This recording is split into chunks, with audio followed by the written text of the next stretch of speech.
Welcome to Rethinking Trade with Lori Wallach, a podcast that unpacks international trade and how it affects you without putting you to sleep.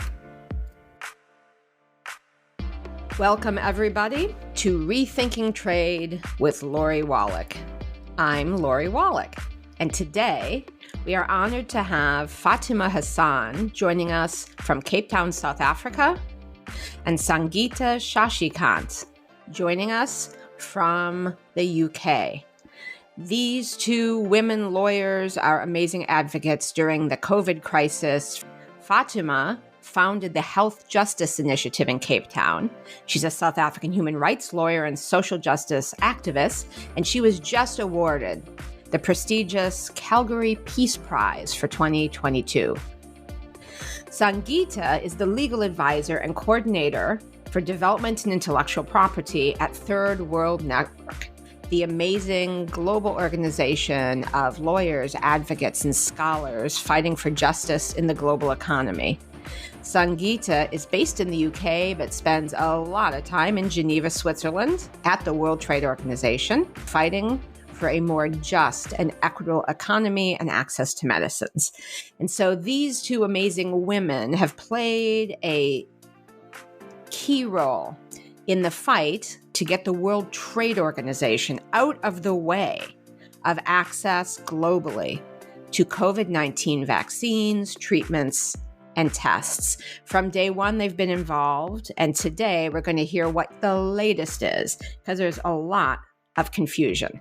For folks who didn't see this, on March 15th, Politico Europe reports a deal has been reached. Fatima. The news was that there had been, in inverted commas, a compromise text and a compromise agreement between four countries or four members or four blocs, the EU, the US, South Africa, and India. And that was surprising to us because for 17 months and longer, the South African and Indian government have really powerfully led a global call for the full waive of all intellectual property restrictions on all the different technologies that would help us mitigate this pandemic.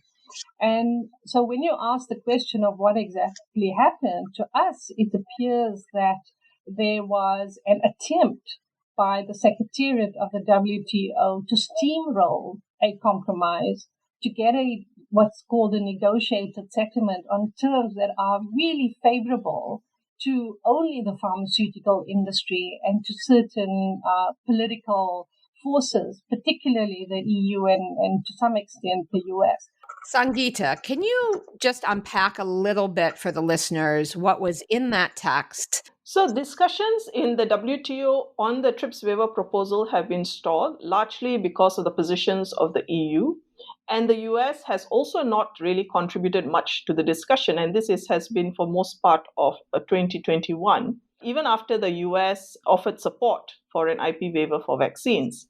Now, in January, the Director General of WTO initiated a process of high-level discussions among four countries, the EU, US, South Africa, and India, known as the Quad.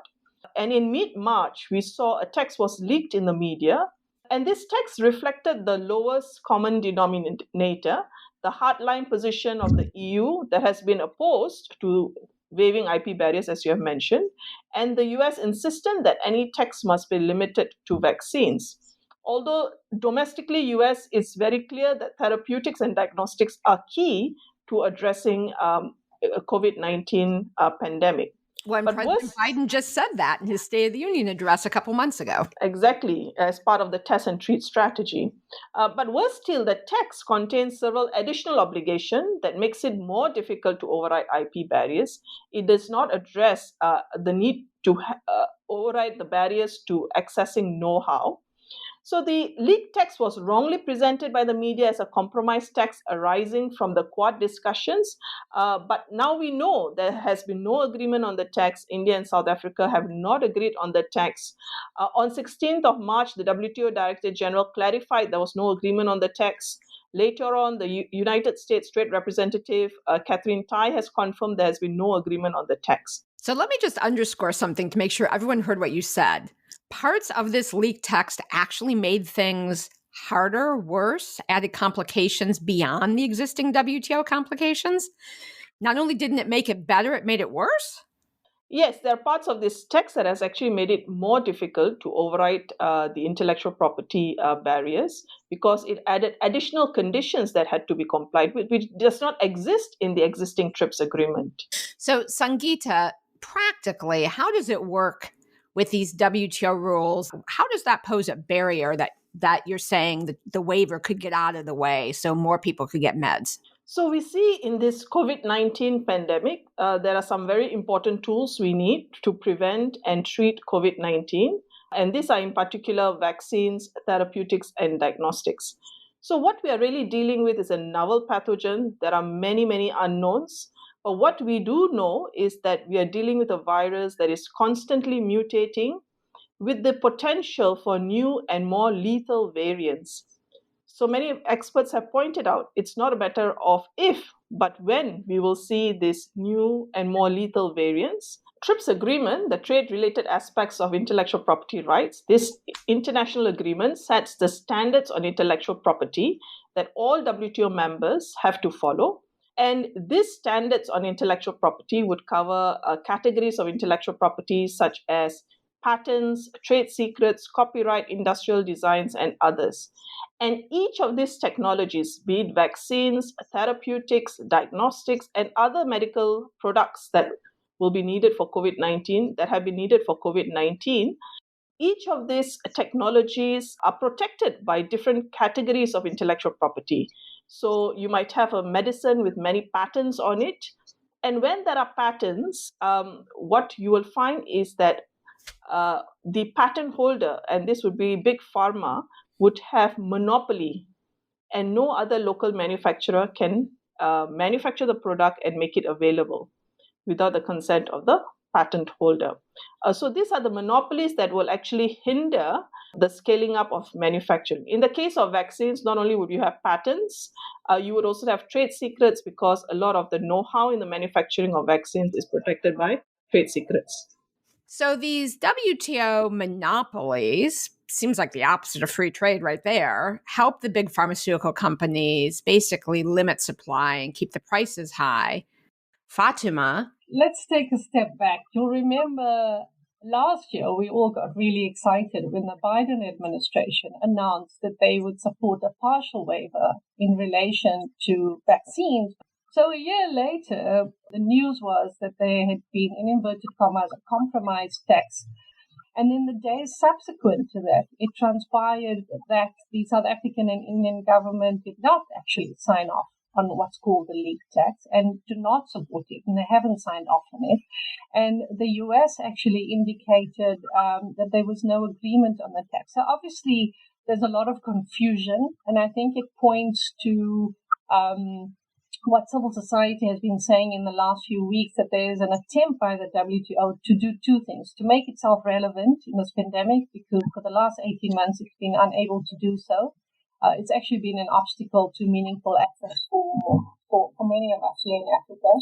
And secondly, I think it's trying to make sure that it remains relevant through trying to get some kind of, agreement that doesn't really serve our interests, push through the processes at the WTO. And I'm wondering if you can speak a little bit to what happened in South Africa and India. Civil society around the world looked with admiration at the really sophisticated way that civil society in those two countries responded to the leaked text. And also, what is civil society in South Africa demanding now vis-a-vis the leaked text, but more broadly about how to get the WTO out of the way? Thanks. Great question. So I think I'll answer the second part first. What we're asking our government to do is to go back to the negotiating table and to make sure that they come up with an agreement that actually serves the interests of millions and millions of poor people in the global south. Because this leaked text is not that solution. It's not even a compromise. In fact, we've argued that it basically will tie our hands behind our back. It will continue to keep us in a hostage situation in this particular pandemic, and that it merely offers a few crumbs. We want the full waiver. So when you ask, what did civil society and academics and researchers and IP experts and economists and unionists and faith-based leaders and faith organizations do in South Africa. Obviously, the first thing was that we, were surprised that this would even be leaked as a text that South Africa agreed to, because we believe that they did not. And you'll remember that the DG of the WTO even issued a statement to say that, in fact, this still has to go for further discussion, and there was no resolution as yet. It's similar to what Ambassador Tai said to the U.S. Congress. Surprising that it was even leaked as a purported agreement. But based on, the leadership that our government had shown for the last 17 months, for us, this was just incredulous that this is even something that they would agree to, which is why for us it suggested that something was not quite right and that some effort at steamrolling was at play. And the work that civil society did in South Africa with the support of organizations and, partners around the world was to ensure that our government fully understood the implications of every single word in this purported leaked text, and to ensure that the public understood it too. And so, the typical advocacy work that one has to do in a pandemic where things are moving so fast was to share as much information as possible, and then to share that with the relevant decision makers and policy makers. We would love to support a settlement that could enhance equity, but this deal is not it. And having those voices globally, as well as regionally and locally, saying that this is a really bad deal, like this should not be done in our name, I think was really an important way for government to understand that while we have supported them for the last 17 or 18 months in trying to advocate for the TRIPS waiver, we will not back down. And then a lot of people start to weigh in. And that includes letters by very prominent developing country economists partnered with very prominent developed country economists, basically warning that the text would be damaging. And the Archbishop of Cape Town weighs in. And Dr. Reddy, the basically founder of generic medicines in India. And they're all writing to the president of South Africa, President Ramaphosa, and they're writing to the Prime Minister of India, Prime Minister Modi.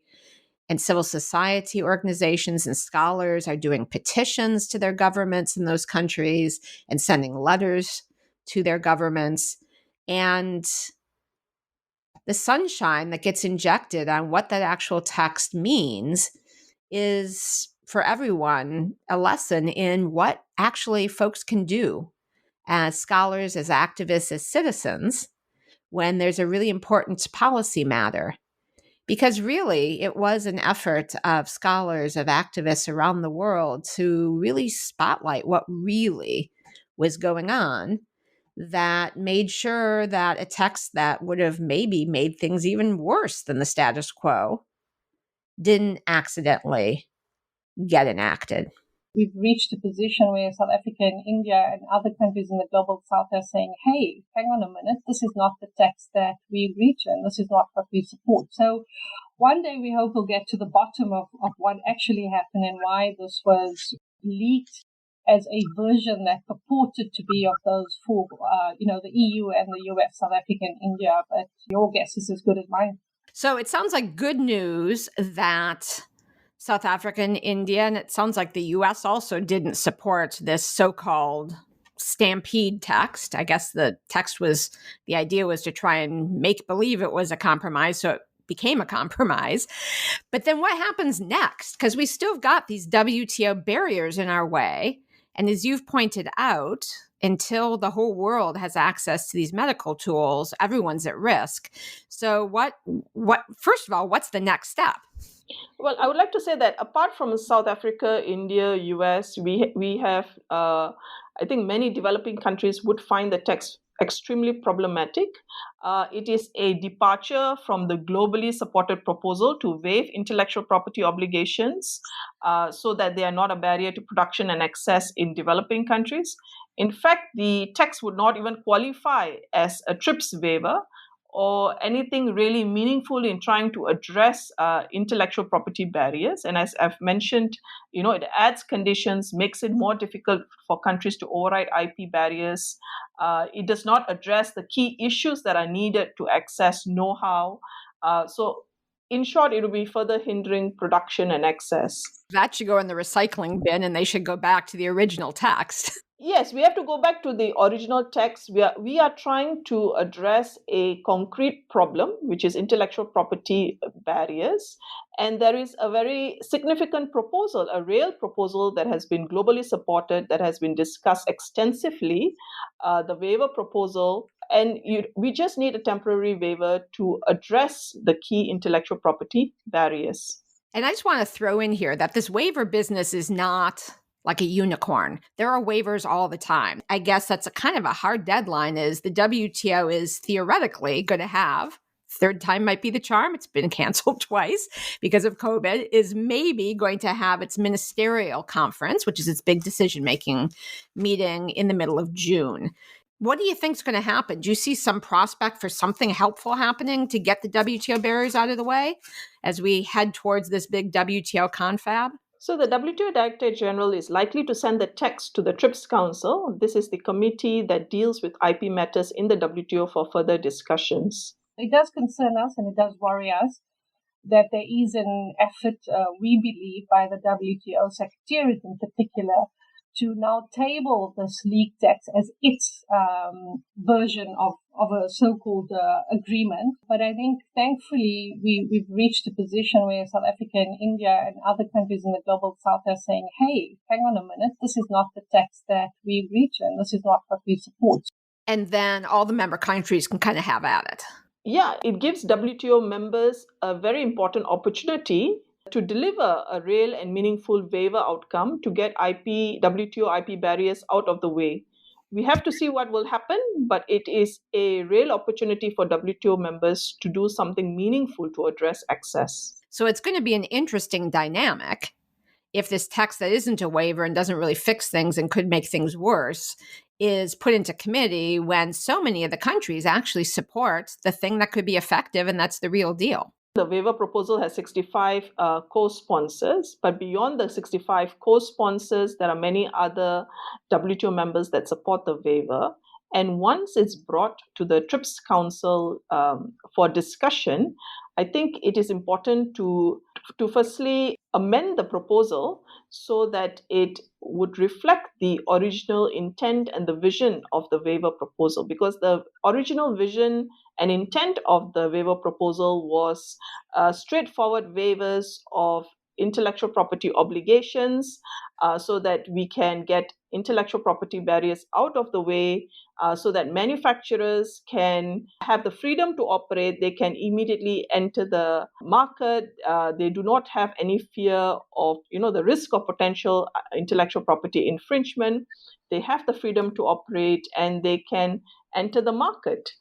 This is what is needed. We need to scale up manufacturing. We need to diversify manufacturing because the global demand is huge. We need not just availability, we also need affordability. And we do need to have more manufacturers in developing world engage in the production and supply so that we can have greater and more diversified supply options. Well said. Just so our listeners understand what's at stake, how is access around the global south going? I have seen numbers that say in some of the least developing countries in Africa, it's less than 1%.